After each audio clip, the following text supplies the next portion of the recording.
Bonjour. Alors, une question qui est très souvent posée en formation Scrum, c'est mais bien sûr qu'il existe un sprint zéro. Dans toutes les entreprises où nous avons travaillé, nous avons rencontré un sprint zéro pour constituer l'infrastructure qui va bien pour le développement. Alors, la réponse, elle est très claire pour Scrum. Il n'y a pas de sprint zéro et pour une raison très simple. C'est qu'à la fin d'un sprint, on doit pouvoir montrer un incrément de produit qui peut potentiellement être mis en production. C'est à ça que sert une itération. Une itération ne sert pas à construire un environnement, ne sert pas à outiller, un sprint ne sert pas à se doter de je ne sais pas trop quoi.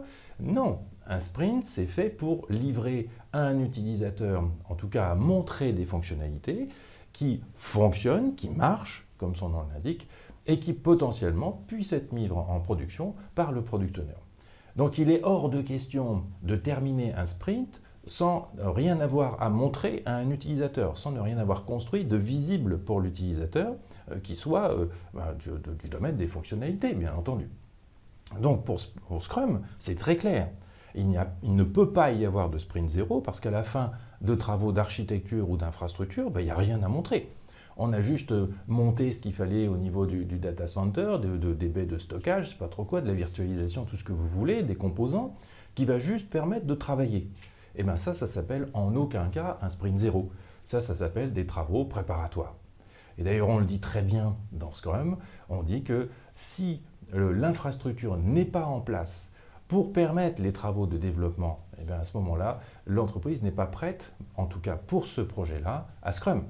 Il faut préparer l'environnement qui va bien pour permettre au premier sprint de s'exécuter, c'est-à-dire de pouvoir, à la fin de ce sprint, livrer quelque chose, en tout cas montrer quelque chose à l'utilisateur qui potentiellement peut être livré en production. C'est pour ça qu'il n'y a pas de sprint zéro.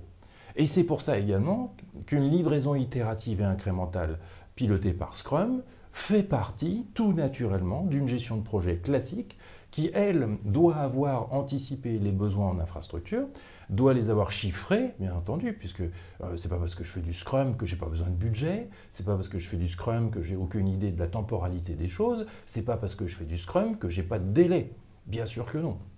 Donc un développement Scrum, en mode itératif incrémental, bien sûr il est embarqué dans un projet qui est plus vaste, qui est chiffré, qui est suivi. Et donc ce projet doit avoir prévu la mise en place de l'infrastructure qui va bien pour permettre à la livraison itérative incrémentale de se dérouler.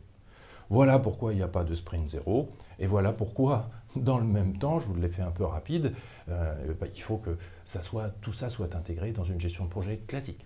Et donc vous allez retrouver des connexions, par exemple avec Prince2, et notamment avec Prince2 Agile, qui explique comment connecter tout ça d'une manière intelligente.